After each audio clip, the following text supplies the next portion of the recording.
The attic door was nailed shut. For a reason, there's a footprint on my ceiling, not on the floor above me. On the ceiling itself, directly over my bed, upside down, pressed into the drywall like something walked across it barefoot, while gravity simply didn't apply. I found it 3 weeks ago. I still haven't told anyone the whole story, because every time I start explaining it out loud, I hear how insane it sounds. But I need to write it down somewhere, even if it's just here. Even if no one believes a word of it. My name is Josh. I'm 32. And up until 2 months ago, I was renting a small 2-bedroom house on the outskirts of town. The kind of place a landlord rents out cheap because it's old, a little run down, and nobody's asking too many questions about why the last tenant left in a hurry. I should have asked. That's the first mistake in every story like this, and I made it anyway. The house had one strange feature that the landlord mentioned almost as an afterthought during the walkthrough: the attic access. A small square hatch in the hallway ceiling outside the bathroom had been nailed shut from the outside, meaning someone had gone up into the attic at some point, come back down, and then sealed the hatch from below so it couldn't be opened again without tools. Previous owner did that, the landlord said, not quite meeting my eyes. Something about pests. Raccoons, I think. Just leave it be, and you won't have any issues. I didn't think much of it. Old houses have quirks. I signed the lease, moved my stuff in over a weekend, and for the first month, everything was completely normal. I want to be clear about that, because I know how these stories usually go. Instant dread, bad feelings from day one. That's not what happened here. The house felt fine, boring even, which somehow makes what came after so much worse. It started with the sounds, small at first, a scratching noise late at night, coming from somewhere above the hallway ceiling, right around the sealed hatch. I told myself it was exactly what the landlord had said. Raccoons or squirrels, some kind of animal that had found its way into the crawl space and was making itself at home. Annoying, but not alarming. I even looked up how to deal with attic pests online, half-heartedly planning to call an exterminator once I got around to it. The scratching got worse over the following 2 weeks. It stopped being random and started becoming rhythmic, a slow, deliberate pattern.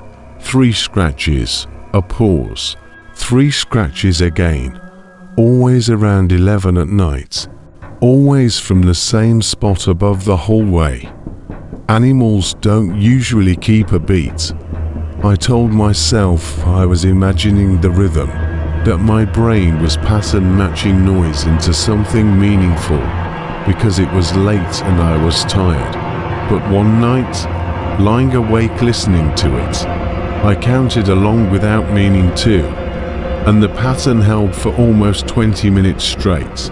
3 scratches, pause, 3 scratches, pause, over and over, never breaking rhythm, never speeding up or slowing down. That was the first night I didn't sleep at all. The next morning, exhausted and irritable, I decided enough was enough. I got a crowbar from the garage, dragged a stepladder into the hallway, and pried the nails out of the attic hatch. It took more effort than I expected. Whoever sealed it had used long framing nails, driven in at an angle, like they wanted to make absolutely sure it wouldn't come open by accident. The hatch swung down, and a wave of stale, cold air rolled out over me. The kind of cold that has no business existing in an attic the middle of summer, in a house with a functioning roof and no obvious drafts. I climbed a few rungs higher, and shone my phone flashlight up into the space. It was mostly what you'd expect. Insulation, exposed beams, a thick layer of dust undisturbed in most places, but directly above the hatch opening, in a rough circle maybe 6 feet across, the dust had been swept completely clean, not disturbed, not scuffed, but wiped in careful, deliberate circular motions, like someone had spent a long time smoothing it flat with their hands. At the center of that clean circle sat a small pile of objects. A child's shoe, decades out of style, the leather cracked with age. A rusted metal spoon. A photograph, so faded and water damaged that all I could make out was the vague shape of a family standing in front of a house. Possibly this house, with one figure in the group scratched out entirely. The image itself scored through repeatedly with something sharp. I didn't go any further into the attic that day. I climbed back down, and for reasons I can't fully explain, I didn't nail the hatch shut again either. I just closed it and told myself I'd deal with it properly later, once I'd had time to think. That night, the scratching didn't come back. Instead, I heard something worse, the unmistakable sound of the attic hatch, in the hallway, slowly creaking open on its own. I lay frozen in bed, listening to the soft groan of hinges, followed by absolute silence. No footsteps, no further movement, just that hatch, open, and the silence so complete it felt like something was standing very still. Listening back, I didn't get up to check. I lay awake until dawn with my bedroom door locked, gripping my phone like it could somehow protect me. And when morning finally came, I found the hatch exactly as I'd left it the day before, closed. I have no explanation for the sound I heard. I only know I didn't imagine it, because I hadn't slept a single minute to dream it. I should have moved out right then. I think some part of me knew that, even as I kept finding reasons to stay. The lease, the deposit, the sheer exhausting hassle of finding a new place on short notice. I told myself I'd give it one more week, and if things didn't improve, I'd break the lease and eat the financial hit. That week was when I found the footprints. I woke up around 3 in the morning to a strange pressure in the room.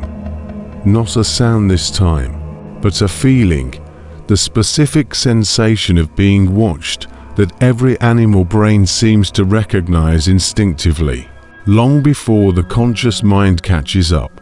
I opened my eyes and looked, out of pure reflex, straight up at the ceiling above my bed.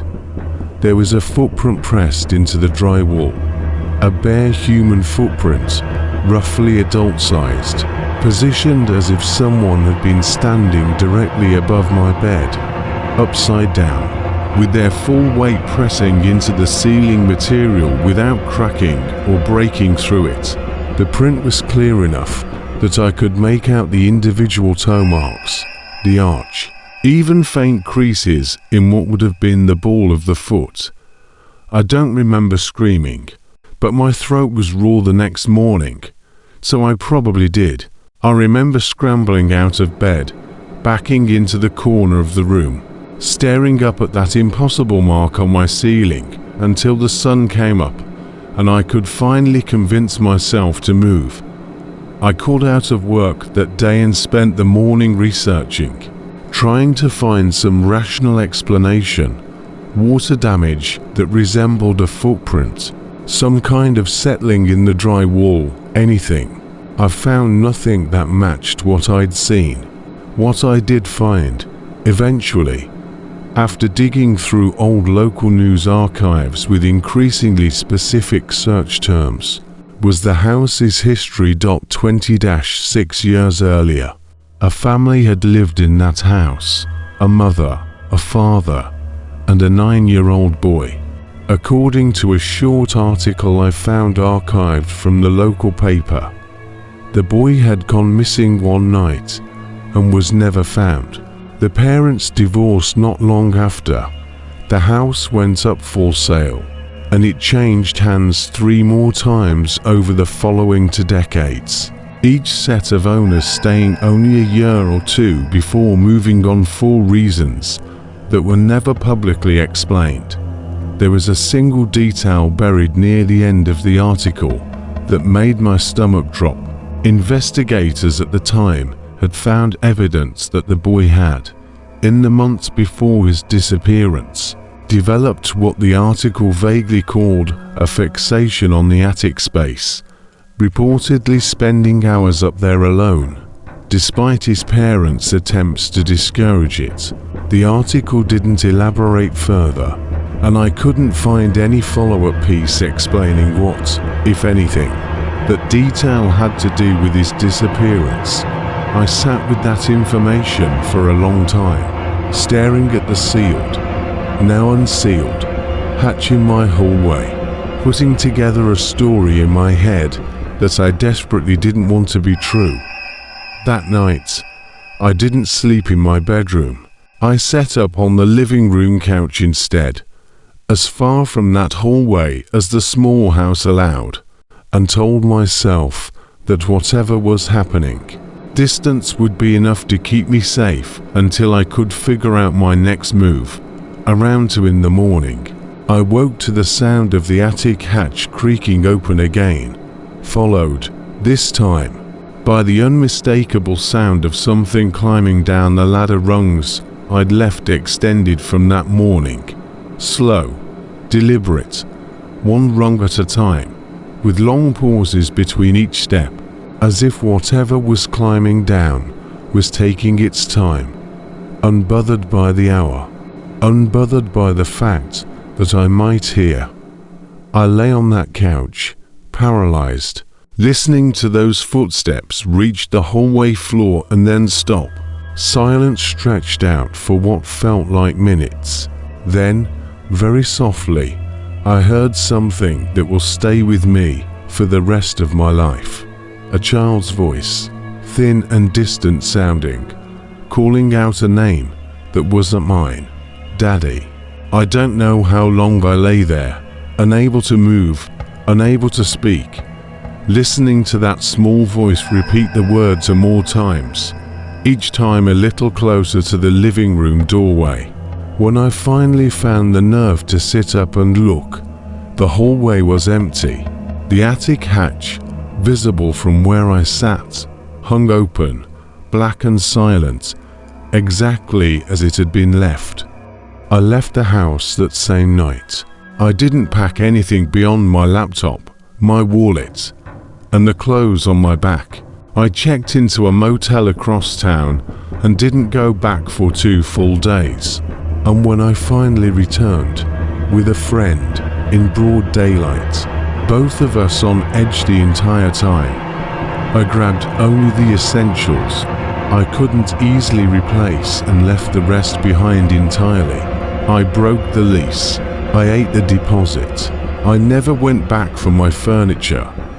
I looked into the house's rental history afterward, once I'd had some distance and could think a little more clearly. It turns out I wasn't the only tenant to leave abruptly.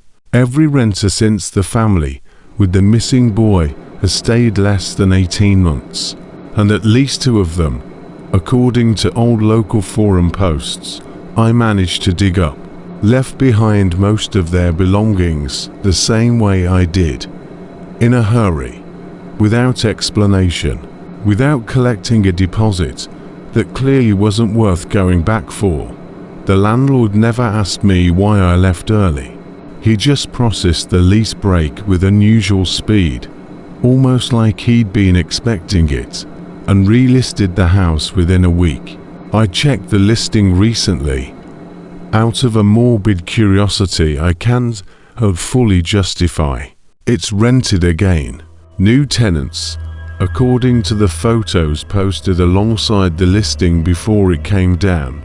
A young couple, smiling in front of the same hallway where that attic hatch still hangs, freshly re-nailed shut, according to the description, for pest control purposes. I think about that footprint on the ceiling more than I'd like to admit. I think about a small voice calling out for a father who was never coming, in a house that had swallowed a 9-year-old boy 26 years ago and never quite let go of the habit. I don't know what's living up in that attic, or what's left of what used to be a child. I don't know if it's angry, or lost, or simply waiting, the way it's apparently been waiting for over 2 decades, for someone to leave that hatch open long enough for it to come looking. What I do know is this: if you ever move into an old house and find something sealed shut with long nails driven in at odd angles, and the landlord gives you a vague, half-hearted explanation about pests, leave it exactly as you found it. Some things get nailed shut for a reason, and that reason is very rarely the one you're told.